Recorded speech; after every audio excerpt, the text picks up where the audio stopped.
what happened was when the cyclone came in, that houses were destroyed. Women used saris as temporary tents so Wow. that their families could stay inside that, because that's the longest piece of cloth that you have in the Oh house. my God. Okay.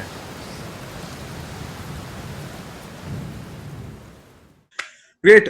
What's up, guys? Welcome to this episode of That's What She Said. I have with me a friend of mine, junior of mine from school, from Lamartine for Boys. It's Ayush Sarda, who's on the call with me right now. Ayush. Hi, guys. I'm the founder of Ek Packet Umeed, and it's great to connect with old friends from school. And thanks, Shivar, for this opportunity. Absolutely, Ayush.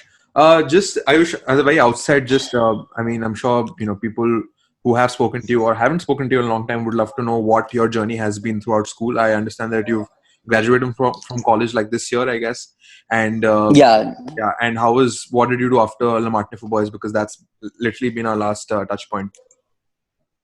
So, when school started, and when I got into the social strata, basically Yeah, of getting into NGO events and understanding how the entire uh, concept of giving back to society works in yeah, Calcutta, I yeah. found that there was a basic gap, Right. because if we were all coming forward to give back to society, Hmm. every unfortunate person would have got something by now. Of course. But there was a gap Yeah. in our giving and him getting. Of So course. then I thought that we have to come up with a very strong concept Yeah. where we can bridge the gap between the two and actually bring about strong development which has a long term impact on society. Understood. And which was one of the reasons why I've taken up projects right after school which bring a permanent impact on society. For example, building a library or rebuilding a house or setting up an income generation program. These are things which have long term effect and help in establishing a connect with society. So I feel the perception of the NGOs today should shift from just, rather than just taking money from people, they Yeah. should think about their own schemes of becoming self sustainable to bring income into the hands of those people who are not as fortunate as ours. That's a very interesting point that you bring up, Ayush. The self-sustenance of NGOs. Is it that you're solely dependent on, let's say, donations and the givings of the people, or do you kind of function on some other patterns as well, some other revenue streams? Follow-up question to this is, how important do you think social media is in today's NGO spectrum? So, when I first started Ek Packet Umeed, we were solely relying on donations coming from people. Right. And what ultimately happens in the long run for someone who comes from a Marwadi family, Yeah. especially being in society and meeting people Yeah. every day, if you Yeah. constantly ask people for money, Yeah. there's a certain irritability which develops in people, and Of they course. slowly start distancing you rather than actually appreciating the work that you're doing. Understood. And secondly, what happens is that the flow of work gets disrupted. Yeah. Today, if I want to help out 10 people and I can raise money only for 5, what Yeah. about the other 5? Of So course. automatically, I don't have control of money in my hand. So Yeah. at any point, I can't decide the magnitude of my project. Sure. So I don't have any, what should I say? I'm not clear. I don't have a clear thought. I don't have a clear vision Right. because I don't have that allocation in my hand. Of course. And so we developed a concept where we ultimately saw that people who we are helping out Hmm. cannot depend only on donations. You Right. have to give them money in their hand, Yeah. because only donations will not get them anywhere. So Absolutely. then we developed this concept in Ek Packet Umeed, where we came up with different income generation programs all throughout the year, Right. which form a very small part of your disposable income in the month. For example, Diwali. Yeah. Now we import Diwali diyas worth 3200 crores from China.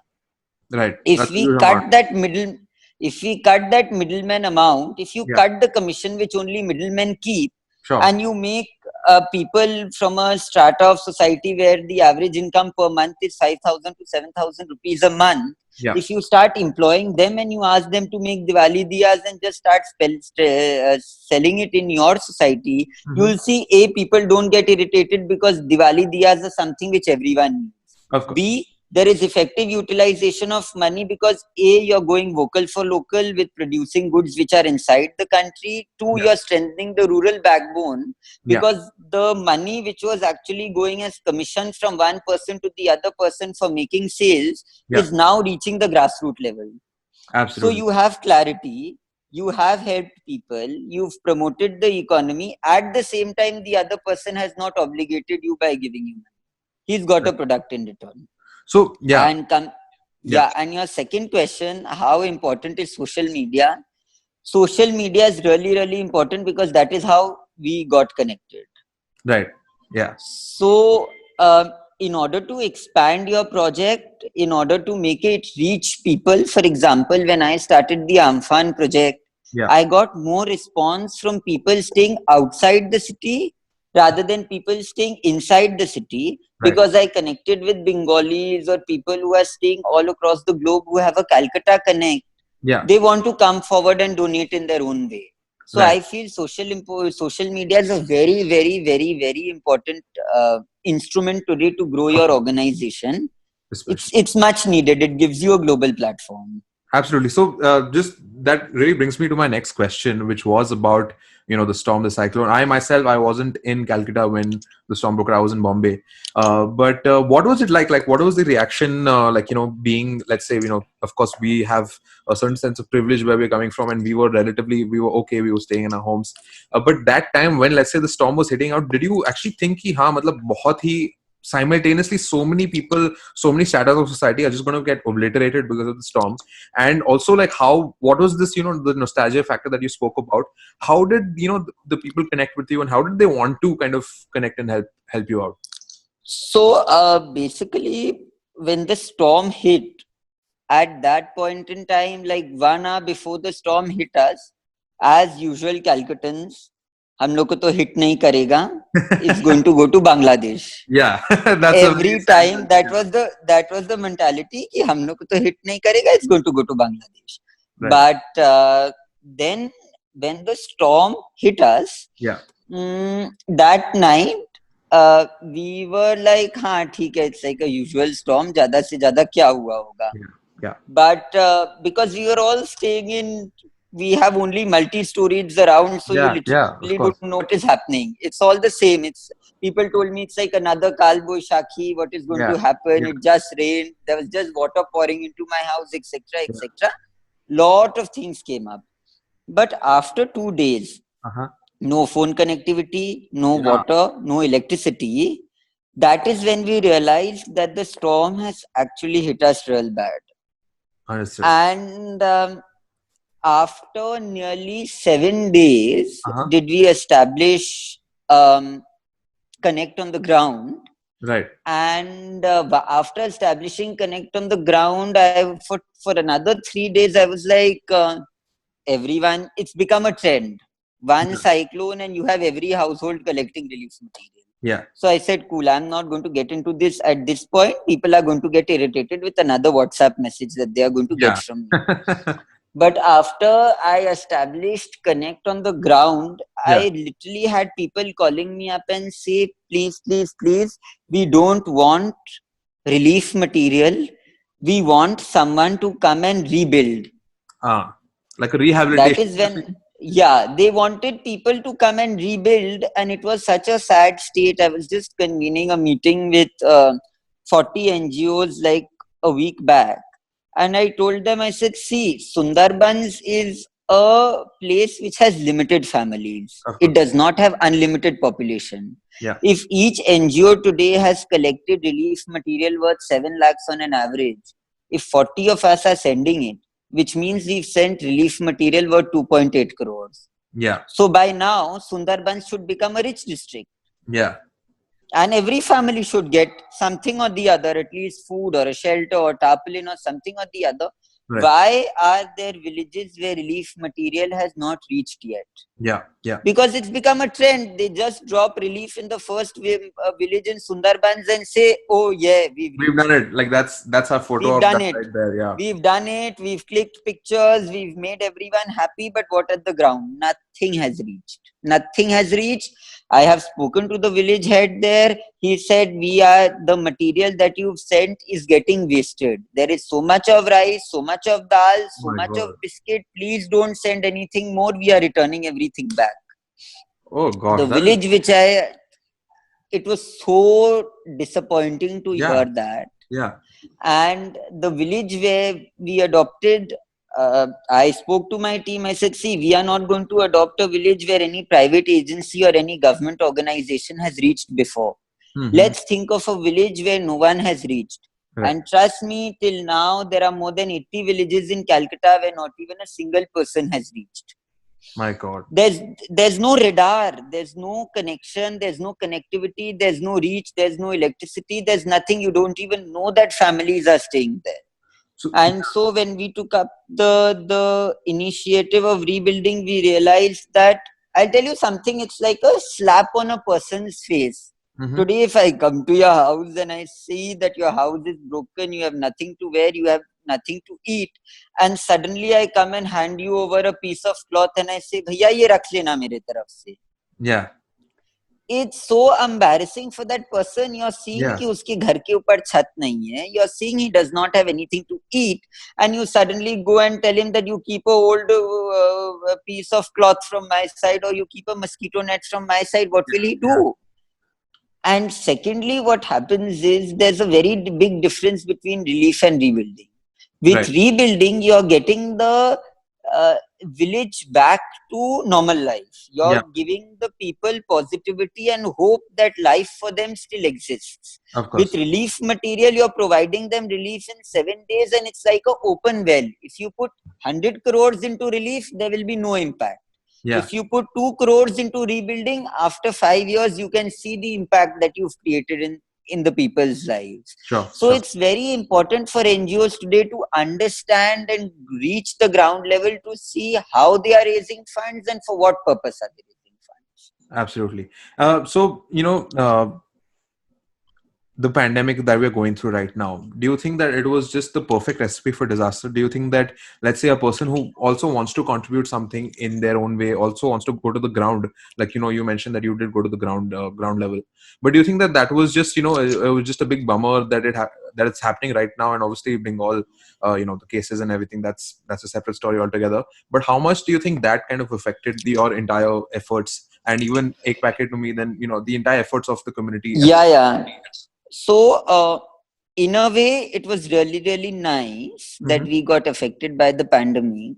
Mhm. Uh, in the sense, it played a very important role because you know what usually happens in case of a pandemic is, if you have observed global disasters Yeah. like the Nepal floods and the Uttarakhand floods, you will Mhm. see there is always a surplus of relief material going into the villages. Yeah. And then there is so much of relief material that what happens is that you make the people there dependent rather than independent. Right. कि मेरे लिए तो कोई आएगा ही. Hmm. He'll do something for me. I don't have to earn this again. I just have to sit for a Ah, team to come back, wow. to come and reach me. With this pandemic, what happened was, when we did our budgeting Yeah. to rebuild every house, it came to approximately 1250 rupees. To rebuild And the house. then we came to rebuild a house, Right. to basically reconstruct a house, give them put a tarpaulin sheet, hay, and mud bricks, etc., etc., so that they can just shift from the relief camps back into their house as a temporary.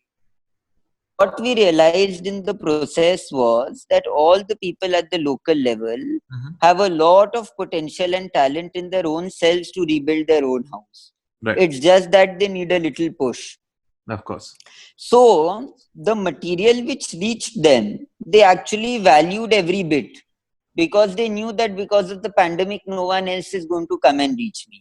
So Hmm. they only asked for whatever they required.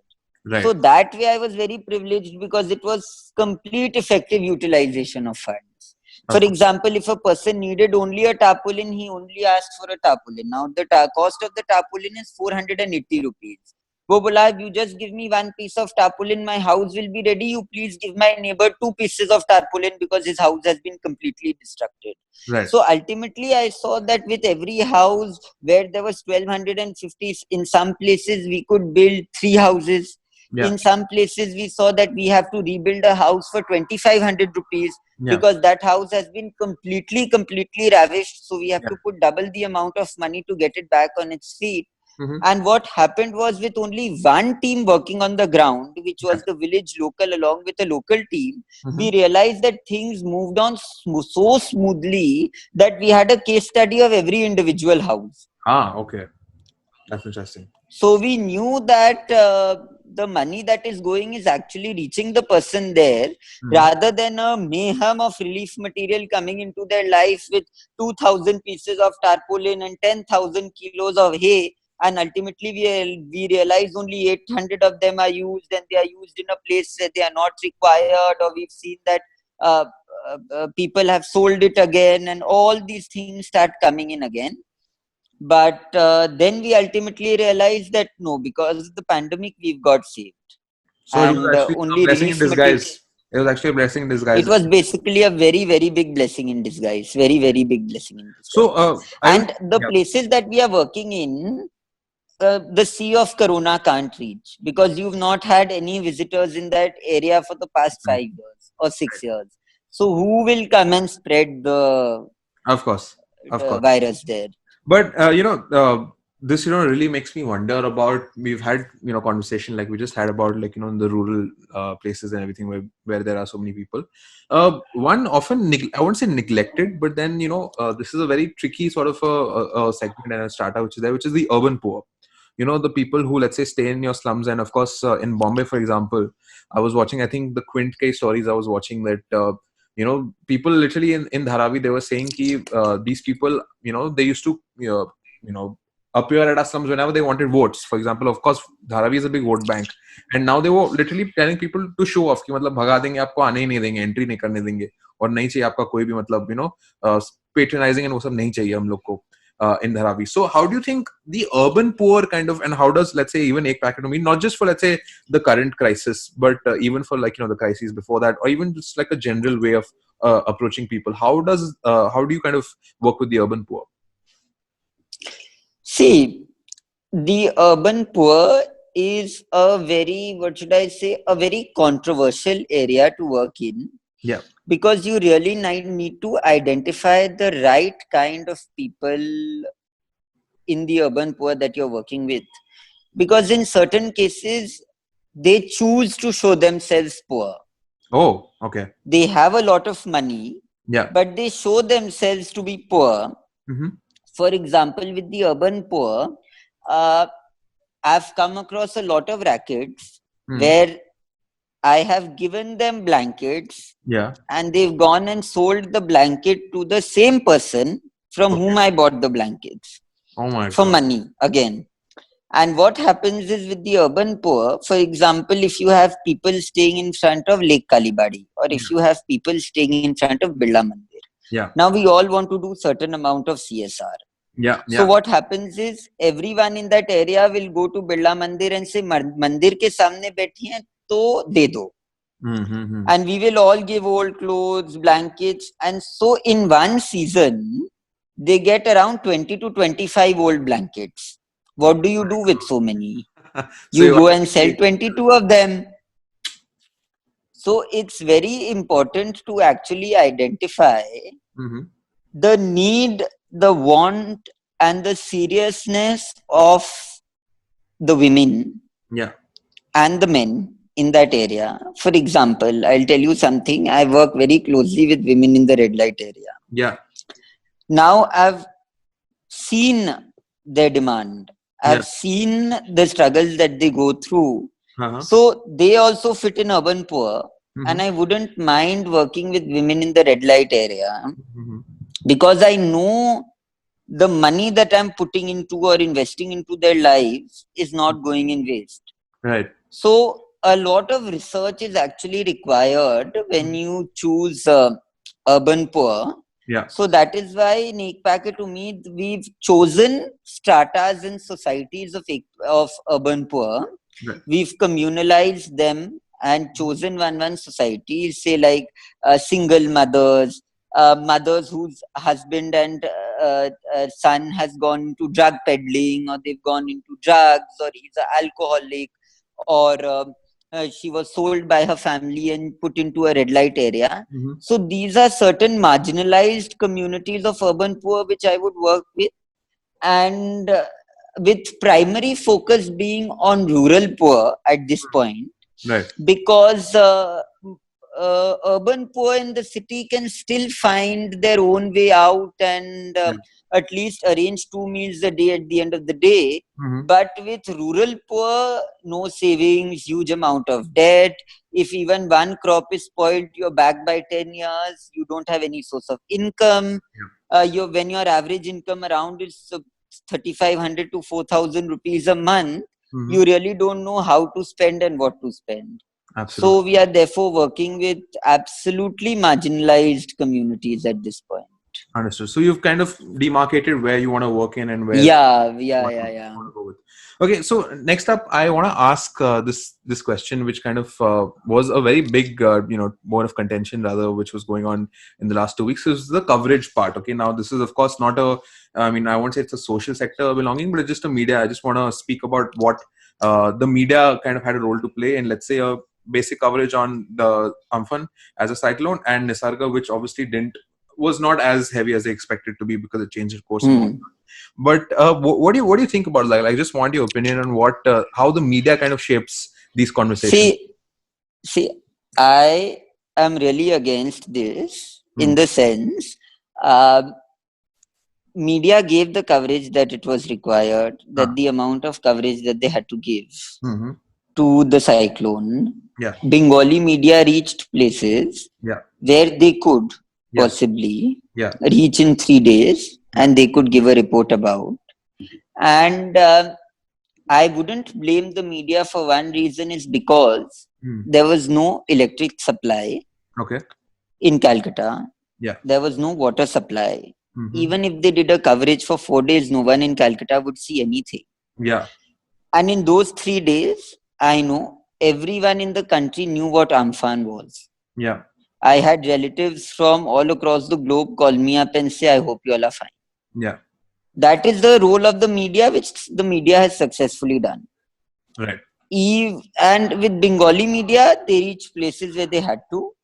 And beyond that, reaching there was impossible, because you could not differentiate. Half of the people don't know that there was the Ichamati Dam in Sundarbans, which separated the Bay of Bengal from the river. That dam broke. And half of the river, half of the water from the Bay of Bengal came into the settlement and the catchment area, and you could not differentiate between land, sea, and river water. It was that bad. And secondly, the people who blamed the media, what they all had reports of what was happening on the ground. We all have WhatsApp. We got all the updates from the villages, and even if they didn't get the coverage on media, they could have found out on their own and reached, like I did. If you have to do something, you can reach. Of course. And secondly, everyone has to realize that we are in such a situation where Amphan was one of the 15 disasters that we were facing at that point in time. Absolutely. There was Amphan, there was COVID, then we had the Uttarakhand forest fire, then we had the earthquake in Manipur, we had locust attacks in Rajasthan. There were so many things that were going on at that point in time. So people in their state will always think, "Meko zyada coverage nahi mila." Understood. So got it. So what coverage 7 days बाद तो आया TV का connectivity. So I mean, there could not have been coverage, so to speak, on National Front. Okay, so I mean, we've spoken about the media. Now, I just want to quickly kind of go over to brands. And since you mentioned CSR, like a couple of minutes back, and companies and firms and everything. So I just want to know what how, let's say, of course there is a mandate of companies above a certain threshold of profit that they have to do CSR. It's compulsory. But how do you think has there kind of been a shift, let's say, with the rise of social media, not just social media, but everybody wanting to be, let's say, in the good books and want to be business friendly and everything? Do you sense some trends in the changing of CSR, and how brands and how firms and companies, of course you can give a Calcutta perspective, and we do have loads of headquarters of big corporates, let's say, within ITC. How's that changed? See, with CSR being there, Yeah. CSR is a very formalized term Yeah. in the sense, to match the budget of the CSR, your Mhm. scale of activities have to be that high. Of course. So I wouldn't mind if a ITC tells me no, that I'm not going to give you money. Yeah. Because I'll tell you what, when a company's name is involved, the Mm. brand of the company is involved also. Yeah. So today, if I approach a ITC and I tell them that, see, I'm carrying out this Amphan relief sort of a Yeah. program in Calcutta, and I'm working in the villages and etc. etc. They will be very happy with the project, but they will tell me I am signing a check of 1 crore, Hmm. or I am signing a check of 50 lakhs, or I am signing a check of 2 crores. Hmm. Now, you have to have the potential to Right. utilize those 2 crores. Right. The reason why I have not approached those big corporates is Hmm. because I still don't have that backup Hmm. to spend a 5 crores or a 7 crores or a 10 crores or a 12 crores on behalf of a corporate firm. So you have to actually understand. See, social work from the outside has been politicized in a very big way. Of course. CSR का रुपया नहीं आया, क्यों Hmm. नहीं दिया, कोई क्यों नहीं दिया, why are they not putting in money, they should put in money. Raising money is the easiest part. Right. But how kind of How you utilize it and utilize money is the most difficult part. got it. And when friends and family come together, see, I can collect money from everyone in one shot, collect 20 lakhs, everyone will give me money. But if they don't see results on the ground, from next time they will not give me money, and they will tell 3 other people to not give me money. Of course. Of course. So I might as well utilize, if I'm getting 5 lakhs, I will take out utilization worth 10 lakhs Hmm. and then try to approach more and more people, because what happens is a long term sustenance of the project is very important. Of course. Today, if I set up a crowdfunding campaign and I finish the campaign off in 3 days, Yeah. it's not going to make any sense. I have to sustain the campaign for 2 months, 2.5 months. And if your campaign is genuine, and if your work is genuine, and if your team is genuine, people will respond. Un- People will respond, they'll all come forward and give money. So a lot of small organizations have come forward and given me money this time. right. A lot of them. Of course.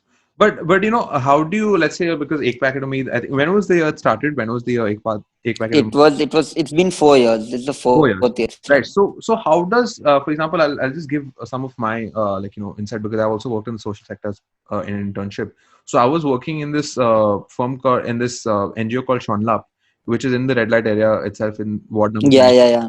So I was working with them, and of course they were following the program which UNICEF and CRY had done. Right. So I mean, it was like a major project which they were doing, and Shonlab was doing the on ground work. So do you, in your case itself, do you also feel that there is, there is not a cartel, I would say, but they have these big NGOs and big brands. I mean, I would say that UNICEF is a big, it's a big brand in itself. So do you find that there are some major players that kind of want to govern over as to what your organization can do, or they can even help you in a good way? Does that happen with your organization as well? Yeah, so see, with my organization, I definitely do have a lot of governing body members and a lot of advisories and a lot of partner organizations. But I always don't follow the set guidelines which I've learned from my mentor. Right. It's very important to actually understand what the situation is and work, because when you're working on ground, you actually understand what people there want. Hmm. For example, today, if a organization tells me that I'm going to give you 10,000 biscuits to distribute in the Amphan cyclone, because I distributed 10,000 biscuits, probably say in Africa when there was some drought there, Yeah. it's not necessary that those 10,000 biscuits will actually be of use to me here, Sure. because half of the people don't even know what a biscuit is. For them, a biscuit even does not count as a meal. They are happy with their panta bhat and they are happy with their Yeah. rice. Yeah. So it is very important for the organization on ground to actually put forward what they want, rather than working on the prescribed guidelines which are sent by any other organization working on an international level, Mhm. because it is not always necessary that whatever they prescribe is actually required at this point in time. Absolutely. So yeah, so I just want to speak. I mean, you had mentioned your mentor, while you were speaking. I just want to kind of get more insight. Of course, she's a lady par excellence, and she's been gotten like international awards, like you name it. And how is Ritura Gupta kind of, and just to kind of give our viewers a bit of background as to, because of Apne Aap is obviously a very popular organization, but Yeah, yeah, a yeah. bit about that as well, and how can she got in contact with you, or how you got in touch with her. How's that been like? So I met her in Calcutta at an event only. It was the screening of her movie. She had made a movie called Love Sonia, Right. and we have a common relative sort of, Okay. who's the trustee there, Lata Bajoria, who's the trustee there in Apne Aap also, and I had been working with Apne Aap for a year. Okay. And that time I had no interaction with her. When she had come to Calcutta, did I meet her? Then slowly we developed a bond, and we started working on a few projects together, and started helping her out at a local level Right. to get her in touch with local bodies and Yeah. sit and formulate a program and form a youth network. And then we planned the Red Rose campaign, which was a very big turning point. Sure. And I learned quite a few things from her. Mm-hmm. The first pointer was that if all organizations in Calcutta come together and Mm-hmm. they work for a common cause, then the impact and the development that you create is far, far, far more than an individual organization can Of do. course. So if today each organization is collecting 7 lakhs, and if together we pull in 2.8 crores, Mm-hmm. there's a vast difference in the impact that you can create. Of course. And this is a very common culture which I've seen is very prevalent in Delhi and is very prevalent in New York, where the entire community is coming together and investing in one fund, and then they are taking it forward as a community, which sadly is a more competitive structure in Calcutta. If he's Yeah. raised 10, I'll raise 12. If he's Ah. raised 15, I'll raise 18. That culture is there, which I really don't support. Of course. So the first thing was I tried to form a network of organizations where we made a sort of a pact that if there'll be a pandemic or if there'll be a disaster, then we'll all come together and we'll That's really. support each other and work. That was one. Two, she taught me that whatever you do, always think big. Okay. If you think that you're going to raise 50,000, you're going to end up raising 25,000. Yeah. But if you actually dream and work and think of 15 lakhs, then you will come down to the figure of 10 lakhs or 12 lakhs. So you have to set a goal purposely which you think is not achievable. Right. And the third and the most important thing that she taught me was that why are you scared of approaching people? So we in Calcutta have this conservative Yeah. attitude कि वो क्या बोलेगा हाँ, और उससे हाँ. पूछेंगे तो what will he say? So she always taught me कि ज्यादा से ज्यादा क्या बोलेगा, ना बोल देगा तुमको, I will not give, उससे Yeah. ज्यादा क्या, Yeah. और Yeah. हाँ बोल दिया तो it's a It's bumper situation for you. yeah. And third, she always taught me, always approach those people who you think will always say a no. Okay. Wow. So that is how she reached Bill Gates and The Bill likes, yeah, Clinton and all these people and all yeah. the names that you could think of. And she thought that if I always thought that they would tell me a no, then I would never approach them in the first place. So Awesome. always approach the people who you think are the first ones who are going to say a no. Great. So last two questions, Ayush. I think we've had a thrilling conversation so far. Last two questions. What do you think, the sector which you're in, it's not, let's say, I mean, many you I mean, for example, a 20-year-old or 22-year-old, they wouldn't really be inclined, I mean, not all of them would be inclined towards the sector, but what do you think somebody who actually wants to kind of join something or contribute in a much greater way rather than just donating, how could they, what would their path be like towards this sector? Do they do internships during college? Do they start from school ki bhaiya meko Lions Club mein jana hai, mere parents Rotary Club mein jate hain, service करना है मुझे? And how do you think, मतलब social service में क्या होता है कि बस सोशलाइजिंग ही रह जाता है कभी कभी? That's what we see, like some जो क्लब्स होते हैं वहां पर आप सोशलाइजिंग ही करने चले जाते हो, आप मतलब बातचीत कर रहे हो, खाने पीने करने जा रहे हो, ताज में आप वो डिजर्ट खा रहे हो अपना. So how do you, if you are literally, if somebody, let's say, is very, very, wanting to go seriously into the sector, how does one do that? See, first they have to start individually. Okay. They have to start something at an individual level where no one else is involved. Right. That is how I started, and that is how you learn. Of course. Because otherwise, there's no learning. If you Yeah. join Lions Club, Rotary, they are all great, Yeah. but they're not great to learn. Yeah. I mean, you have to go at the ground level. Today, for a Rotary, there's a set program. For a Lions Club, there's a set program. You get into that program, you go into the villages, you meet. But if you have to learn and you have to get going, you have to set up the program. Right. That gives You you a lot of. can't be a part of the program. You have to set up the program. You have to use your brains. You have to think of what I have to do. How do I utilize it? And second thing is, see, everything boils down to money. Yeah. If you have to carry forward something in this field, try to set up a social entrepreneurship, try to set up a business model with people from low income groups. Just add the model of NGO to your business and you will see how you are helping a startup society in a more effective way. For example, today I'm selling Diwali diyas. Now I sell Diwali diyas in which I keep a certain amount of money for myself, also for Yeah. my NGO, also to grow. Yeah. So, and the labor is all coming from the poorer stratas of society. 5 to 7,000 rupees income group, you are helping them.